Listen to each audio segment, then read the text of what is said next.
میری شادی کو اب چند ہی دن رہ گئے تھے۔ وہ مجھے شادی کا سرخ جوڑا دے کر چلی گئیں۔ میں صحن میں بہت ہی خوشی سے اپنی چیزیں دیکھنے لگی، خوش ہونے لگی۔ پھر نہ جانے مجھے کیا سوجی کہ میں نے اپنی شامت کو خود دعوت دے دی۔ میں بے حد خوش تھی۔ میری ساس میرے لیے بہت خوبصورت شادی کا سرخ جوڑا لے کر آئی تھی۔ بس چند دن ہی تو رہ گئے تھے میری شادی میں۔ میں بڑی خوشی خوشی اپنے کمرے میں گئی اور دلہن کا جوڑا پہن لیا، اپنے بالوں کو بھی کھول لیا، اپنا سراپا سامنے لگے ڈریسنگ میں دیکھنے لگی۔ میری دودیا رنگت پر سرخ لباس بہت جچ رہا تھا۔ پھر میں نے سامنے رکھی سرخ رنگ کی لپسٹک بھی لگا لی، پھر اپنے کھلے حسین بالوں کو آگے کیا، اپنے ہاتھوں پر سرخ چوڑیاں پہنی اور اپنا عروسی دوپٹہ بھی اپنے سر پر اوڑھ لیا اور اپنے بیڈ پر بیٹھ کر گھونگھٹ نکالنے لگی۔ بس ایسی چھوٹی چھوٹی خواہشات ہر لڑکی رکھتی ہے شاید۔ ابا گھر پر نہیں تھے، مجھے لگا میں اکیلی ہی ہوں، اسی لیے میں نے اپنا عروسی لباس پہن لیا۔ لیکن مجھے یہ نہیں معلوم تھا کہ جس جانور کے وجود کو میں نے فراموش کر دیا تھا وہ میرا کیا حشر کر سکتا ہے۔ عین اسی وقت میرے کمرے کا دروازہ کھلا تھا۔ وہ ریچھ میرے کمرے میں داخل ہوا۔ اس کی آنکھیں اس وقت نہ جانے کس جذبے کے تحت مجھے دیکھ کر سرخ ہو رہی تھیں۔ مجھے یوں سرخ لباس میں دیکھ کر وہ بڑی تیزی سے میری جانب بڑھا تھا۔ میں تو ابھی کچھ سمجھ ہی نہیں پائی تھی کہ جب وہ مجھ پر جھپٹ پڑا۔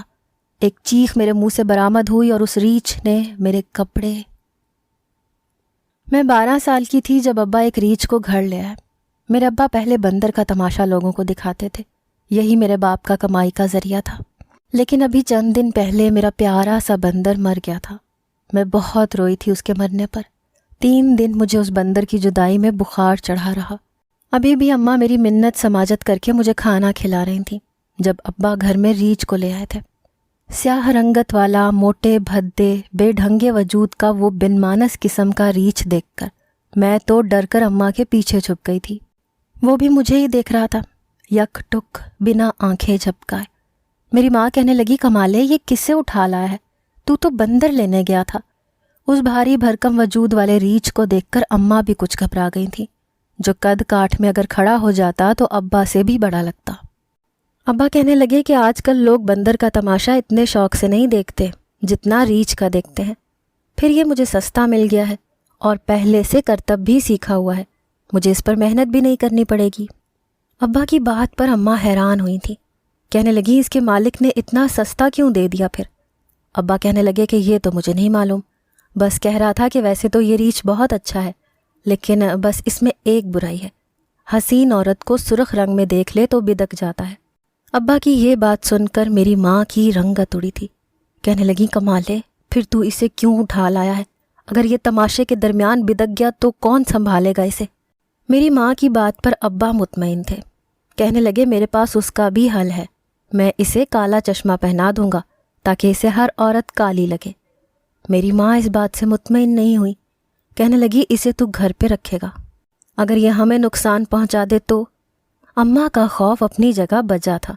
ابا ہنسنے لگا، کہنے لگا بے فکر رہ نصیبو، تیری گہری سانولی رنگت پر یہ ریچھ عاشق ہونے والا نہیں ہے، یہ تو میری ہی قسمت پھوٹی تھی جو مجھے تو مل گئی۔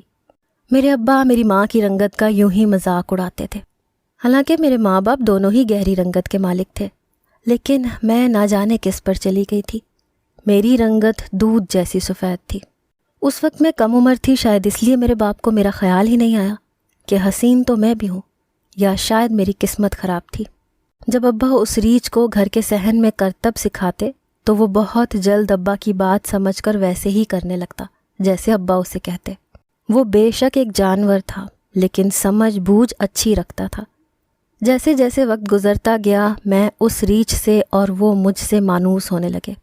میں نے اپنے پیارے بندر کو کھویا تھا، اسی لیے مجھے ایک ایسا ہی جانور چاہیے تھا، کیونکہ میں اپنے والدین کی اکلوتی اولاد تھی، کوئی بہن بھائی تھا نہیں جس سے جی لگاتی۔ میں جب 16 سال کی ہوئی تو وہ ریچھ میرا اتنا عادی ہو چکا تھا کہ جب تک میں اسے اپنے ہاتھ سے کھانا نہ کھلاتی وہ بھوکا ہی بیٹھا رہتا۔ اماں ابا کسی کے ہاتھ سے نہیں کھاتا تھا، لیکن چند دن سے مجھے اس کی نظریں خود پر ٹھیک نہیں لگ رہی تھیں۔ جب بھی میں اسے کھانا کھلانے جاتی وہ میرے بالکل قریب ہو جاتا۔ 4 سال سے وہ ہمارے گھر میں رہ رہا تھا، تماشا بھی اچھا دکھاتا تھا۔ میرے باپ نے اس سے اچھی خاصی کمائی حاصل کر لی تھی۔ لیکن اب مجھے اس کی نظریں عجیب سی لگنے لگی تھیں۔ وہ مجھے کسی بیہودہ مرد کی طرح سے سر سے پیر تک دیکھنے لگا تھا۔ جب تک میں صحن میں کام کرتی رہتی اس کی نظروں کے حصار میں رہتی تھی۔ کبھی کبھی تو مجھے اس کی نظریں اپنے وجود پر چبھتی ہوئی محسوس ہونے لگتی۔ میں جب اسے دیکھتی تو میں سوچتی کہ یہ تو ایک جانور ہے، بھلا میرا کیا بگاڑ سکتا ہے؟ لیکن یہی میری سب سے بڑی غلط فہمی تھی۔ آج جو حرکت اس بھالو نے میرے ساتھ کی، میرا دل دہل کے رہ گیا تھا۔ میں پہلے سے بہت خوبصورت ہو چکی تھی۔ میرے سنہری بال اب کمر تک جانے لگے تھے۔ میں نہا کر اپنے بال سکھا رہی تھی جب امی نے مجھ سے کہا کہ اس ریچھ کے بچے نے اچھے نخرے پال رکھے ہیں، کہا بھی ہے کہ تم نہانے گئی ہو، کھانا میرے ہاتھ سے کھا لے، مگر نہیں، مجال ہے جو اس نے ایک نوالا بھی میرے ہاتھ سے کھایا ہو۔ اب جا اور جا کر کھلا اسے کھانا، شام ہوتے ہی تیرا ابا آ جائے گا اور پھر اسے تماشے کے لیے لے جائے گا۔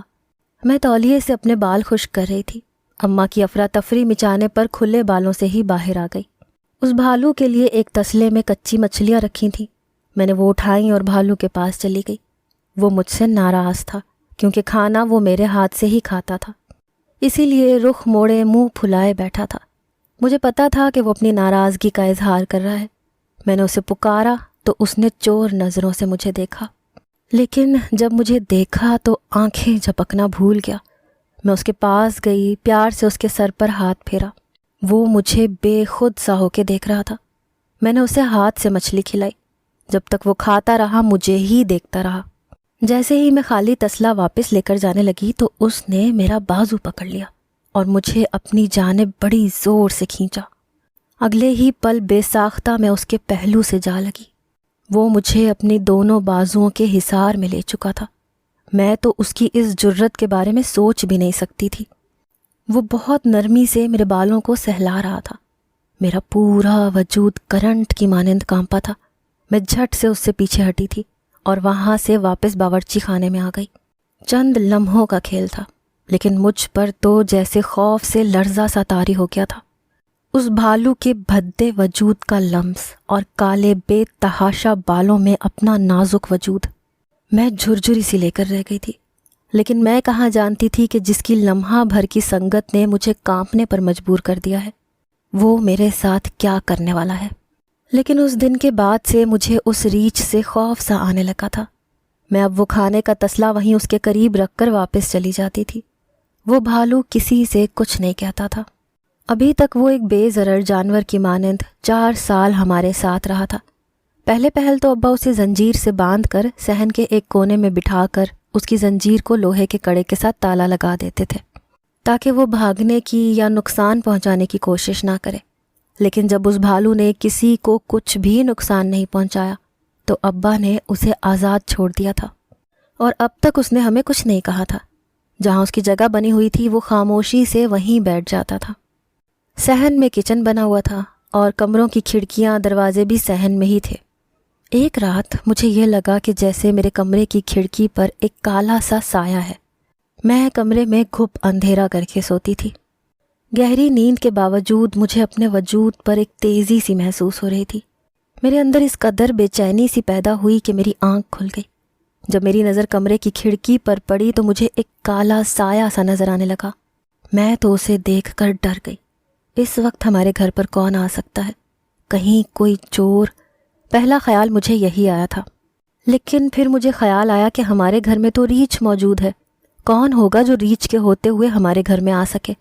لیکن پھر بھی میں نے اپنا دوپٹہ اوڑھا اور بڑے احتیاط سے قدم اٹھاتی ہوئی اپنے کمرے سے باہر نکلی۔ میں نے صحن کا جائزہ لیا تو پورا صحن خالی تھا۔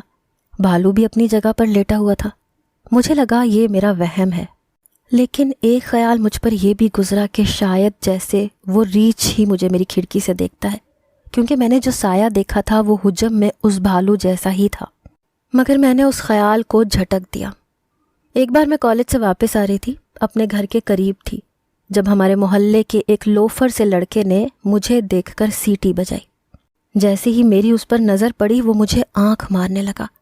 یہ دیکھ کر میرا تو چہرہ غصے سے تمتما سا گیا تھا۔ میں نے غصے سے نظریں ہٹائیں اور تیزی سے اپنے گھر کی جانب بڑھ گئی، لیکن وہ لڑکا مجھ سے زیادہ تیز چلتا ہوا میرے پاس آ گیا اور ایک دم میرے سامنے آ کر کھڑا ہو گیا۔ مجھ سے کہنے لگا کہ جب سے اس نے مجھے دیکھا ہے وہ میرا دیوانہ ہو گیا ہے، مجھ سے محبت کرتا ہے۔ یہ کہتے ہوئے اس بے شرم لڑکے نے میرا ہاتھ پکڑ لیا۔ میں نے اسے کہا کہ وہ میرا ہاتھ چھوڑے، یہ کیا بدتمیزی ہے، لیکن اس وقت میری گلی سنسان تھی، وہاں میرے اور اس لڑکے کے علاوہ کوئی اور نہ تھا، اسی لیے وہ میرا ہاتھ نہیں چھوڑا تھا۔ کہنے لگا تم مجھ سے شادی پر اپنی رضامندی دے دو ورنہ میں، یہ کہہ کر اس نے اپنی جیب سے پستل نکال لی۔ یہ دیکھ کر تو میری جان ہی نکل گئی۔ کہنے لگا میں اپنی جان لے لوں گا۔ میں نے کہا یہ کیا زبردستی ہے، میرا ہاتھ چھوڑو۔ اس سے پہلے کہ وہ مجھے مزید زچ کرتا، میرے گھر کی دیوار چھوٹی تھی، اسی لیے دیوار سے گلی صاف نظر آتی تھی۔ نہ جانے کیسے اس ریچھ نے یہ سب دیکھ لیا اور دیوار کود کر بھاگتا ہوا میرے پاس پہنچ گیا۔ وہ لڑکا میرے پاس ایک ریچھ کو دیکھ کر ڈر کر پیچھے ہٹ گیا، لیکن اس وقت اس بھالو کی آنکھیں غصے سے سرخ تھیں۔ اس نے اس لڑکے کی ٹانگ کھینچ کر اسے زمین پر گرایا اور پھر بڑے جارحانہ انداز سے اس کے اوپر چڑھ کر اسے مارنے لگا۔ وہ لڑکا چیخنے چلانے لگا۔ اس نے اپنے ہاتھ میں پکڑی تیز دھار والی چھری سے ریچھ کے ہاتھوں پیروں پر بھی وار کیے تاکہ وہ اسے چھوڑ دے، لیکن ریچھ پر تو جیسے کوئی جنون سا سوار ہو چکا تھا۔ اس لڑکے کی چیخوں کی آوازیں سن کر سب لوگوں کے دروازے کھل گئے۔ بہت سے مرد اس بھالو سے اس لڑکے کو چھڑوانے کی کوشش کر رہے تھے، لیکن یہ اتنا آسان نہیں تھا۔ مجھے یہ ڈر لاحق ہوا کہ کہیں بھالو اس لڑکے کو جان سے ہی نہ مار ڈالے۔ میں آگے بڑھی۔ میں نے اسے کہا کہ وہ اس لڑکے کو چھوڑ دے۔ میرے یہ کہنے کی دیر تھی کہ وہ ریچھ اس لڑکے سے پیچھے ہٹ گیا۔ میں اسے اپنے ساتھ لیے گھر آئی تو دروازے پر میری امی بہت غصے سے کھڑی تھیں، شاید شور سن کر باہر آ گئی تھیں۔ ہم گھر میں داخل ہوئے تو امی اس بھالو پر چیخنے چلانے لگیں کہ اسے کیا ضرورت پڑی تھی اس لڑکے پر حملہ کرنے کی، اگر وہ مر جاتا تو کیس تو میرے ابا پر ہی ہوتا۔ وہ بھالو چپ چاپ سرخ آنکھیں لیے میری ماں کی ڈانٹ سنتا رہا۔ جب ابا گھر آئے تو محلے والوں نے پہلے ہی انہیں بھالو کی کارستانی سنا دی تھی۔ اس لڑکے کی 2-3 پسلیاں ٹوٹ چکی تھیں اور وہ کافی زخمی بھی تھا۔ ابو کو محلے کی پولیس نے آخری وارننگ بھی دی کہ اگر اس بھالو نے دوبارہ کسی کو یوں زخمی کیا تو کیس ابا پر ہوگا۔ ابا بھی بہت غصے میں تھے۔ ابا نے صحن میں رکھا موٹا ڈنڈا پکڑا اور اس بھالو کو مارنے لگے۔ مجھے حیرت تھی کہ وہ چپ چاپ میرے باپ کی مار کھا رہا تھا، لیکن مجھ سے یہ سب برداشت نہ ہوا۔ میں اس کے سامنے آ گئی۔ میں نے ابا سے کہا کہ وہ پہلے میری بات سن لیں۔ میں نے اس لڑکے کی ساری گھٹیا حرکت ابا کو بتا دی۔ یہ سن کر اماں ابا چپ ہو گئے اور اندر کمرے میں چلے گئے۔ میری ماں نے آج اس ریچھ کو کھانا بھی نہیں دیا تھا۔ میں نے جلدی سے فریج کھولی، وہاں سے مچھلی نکال کر تسلے میں رکھی اور اس بھالو کو کھلانے لگی۔ آخر اس نے مجھے اس لڑکے سے بچایا تھا۔ مجھے تو لگا کہ اس نے نمک حلالی نبھائی ہے۔ پہلی بار میں نے اس بھالو کی آنکھوں میں آنسو بہتے ہوئے دیکھے تھے۔ پہلی بار مجھے اس بے زبان پر بہت ترس آیا تھا۔ نہ جانے کیوں، لیکن میں نے پہلی بار اس کے آنسو اپنے ہاتھوں سے صاف کیے۔ وہ اب بھی مجھے یک ٹک دیکھ رہا تھا۔ میں نے اپنے ہاتھوں سے اسے مچھلی کھلائی اور پھر اچانک سے میری نظر اس کے کالے بھدے سیاہ بالوں والے وجود پر پڑی جس میں سے خون رس رہا تھا۔ مجھے ایک دم سے یاد آیا کہ اس لڑکے کے ہاتھ میں تیز دھار کی چھری پکڑی تھی۔ اپنے بچاؤ کے لیے اس نے ریچھ پر اس چھری سے وار کیے تھے۔ یہ دیکھ کر میرا دل دھک سے رہ گیا۔ میں فوراً سے اٹھی اور ڈیٹول اور زخموں کی دوا لے کر آئی۔ اس کے زخموں کو صاف کیا، ان پر دوا لگائی۔ وہ یک ٹک مجھے دیکھ رہا تھا۔ اس کی گول گول آنکھوں میں میرے لیے تشکر تھا۔ میں واپس اپنے کمرے میں چلی گئی۔ رات کو سونے کے لیے لیٹی تو مجھے یاد آنے لگا کہ کیسے اس ریچھ نے میری اس بدتمیز لڑکے سے جان چھڑوائی تھی۔ میرے دل میں اس کے لیے ایک نرم سا گوشہ بن گیا تھا، لیکن شاید یہی بات میرے لیے سب سے زیادہ نقصان دہ ثابت ہوئی تھی۔ میں بھول گئی تھی کہ وہ ایک جانور ہے۔ اب میں اس ریچھ کا پہلے سے بھی زیادہ خیال رکھنے لگی تھی۔ اماں کی آج کل طبیعت کچھ ٹھیک نہیں تھی، اسے بخار رہنے لگا تھا، اسی لیے وہ ابا کے ساتھ ڈاکٹر کے پاس جاتی تھی۔ گورنمنٹ ہاسپٹل میں ویسے بھی لمبی قطاریں لگی رہتی ہیں، 3-4 گھنٹے لگ جاتے تھے۔ ایک بار ابا اماں کو صبح ہی ڈاکٹر کے پاس لے گئے۔ میں اور وہ بھالو گھر میں اکیلے تھے۔ میں گہری نیند سو رہی تھی، کالج کی بھی چھٹیاں تھیں، اسی لیے میں نے اٹھنے کی زحمت نہیں کی تھی۔ میں گہری نیند میں تھی جب مجھے لگا کہ جیسے کوئی میرے بالوں کو سہلا رہا ہے۔ میری کمر پر مجھے کسی کے ہاتھ کا احساس ہوا۔ ایک دم سے میری آنکھ کھلی۔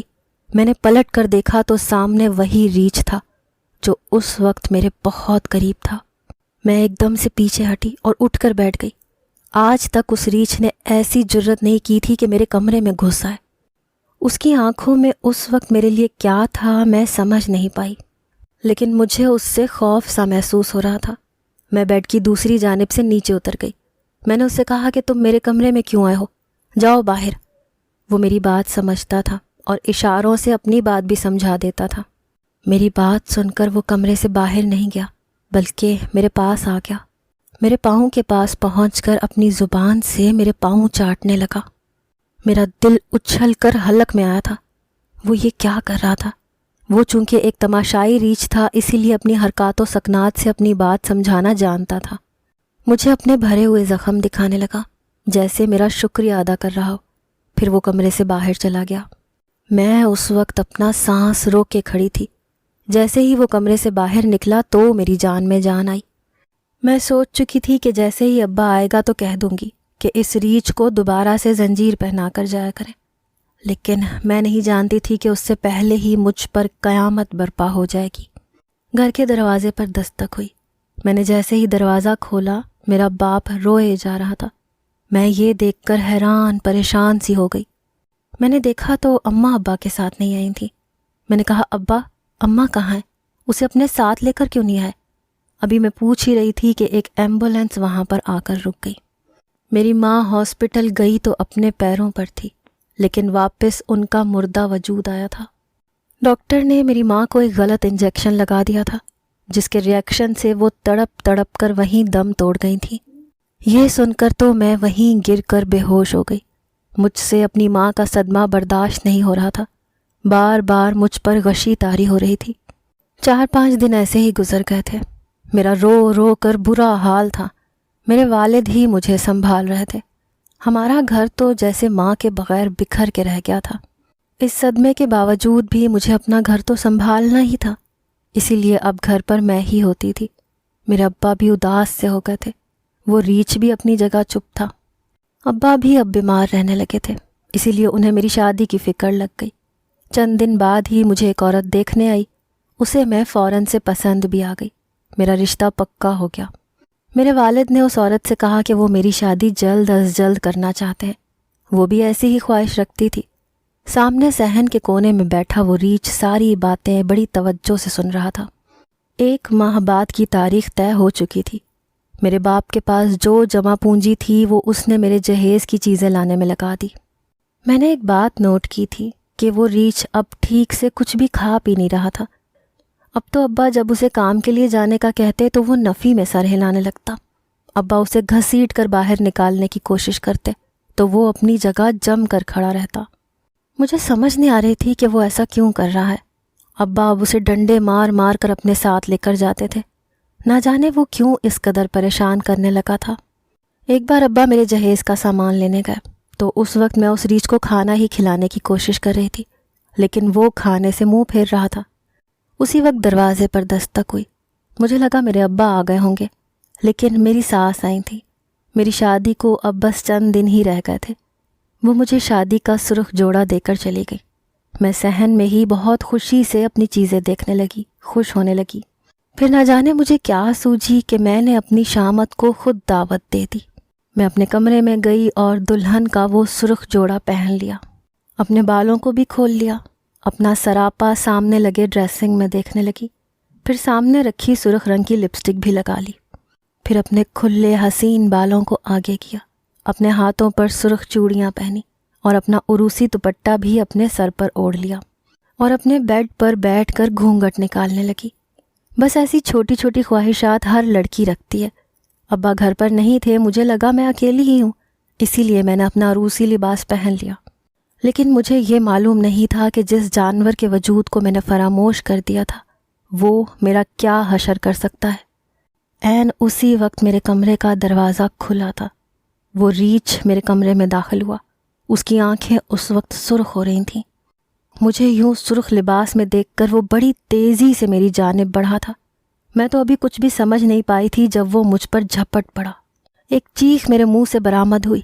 میں اسے خود سے پیچھے دھکیلنے لگی، لیکن وہ کوئی انسان تو تھا نہیں، اور انسان بھی جب اپنی ہوس پر اتر آئے تو انسان سے جانور بن جاتا ہے۔ وہ تو سچ مچ کا جانور تھا۔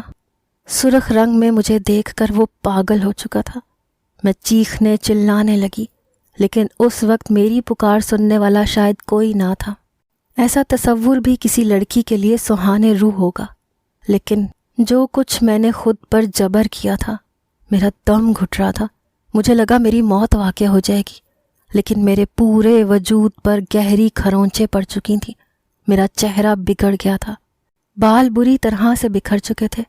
میری حالت ایسی تھی کہ لگتا تھا کہ اب سانس کی ڈوری ٹوٹ جائے گی، جبکہ وہ ریچھ مجھ سے اپنی ہوس پوری کر کے جا چکا تھا۔ میں اس قابل بھی نہ تھی کہ اپنے وجود کو جنبش بھی دے سکوں۔ جب میرے ابا گھر آئے تو میری حالت دیکھ کر رونے لگے۔ میں بس مشکل سے سانس لے رہی تھی۔ وہ مجھے ہاسپٹل لے گئے۔ کئی دن تک میں ہاسپٹل میں رہی، اور جب بھی مجھے ہوش آتی میں چیخنے چلانے لگتی کہ مجھے اس وحشی جانور سے بچاؤ۔ مجھے خود سے نفرت سی محسوس ہونے لگی تھی۔ جو کچھ میں نے سہا تھا کوئی لڑکی اس کا تصور بھی نہیں کر سکتی۔ میرے باپ نے اس ریچھ کو مار مار کر گھر سے نکال کر دور کہیں جنگل میں چھوڑ دیا تھا، لیکن میری زندگی برباد ہو چکی تھی۔ میں ایک زندہ لاش بن کر رہ گئی تھی۔ مجھے ہر وقت خوف آتا رہتا تھا۔ میں اکثر راتوں کو چلا کر اٹھ بیٹھتی تھی۔ اس واقعے کو 4 سال بیت چکے ہیں۔ میری اصلیت جان کر بھی میری ساس نے میرے ٹھیک ہوتے ہی میری شادی اپنے بیٹے سے کروا دی تھی۔ اعجاز بہت اچھے انسان ہے۔ مجھ سے کبھی میرے ماضی کے تلخ باپ کا ذکر نہیں کیا، لیکن اب بھی کبھی کہیں بھالو کا تماشا دیکھ لوں تو میری حالت غیر ہونے لگتی ہے۔ میں رونے لگتی ہوں، چلانے لگتی ہوں۔ میری روح پر جو گھاؤ لگ چکا ہے شاید زندگی بھر میں اسے بھلا نہ پاؤں۔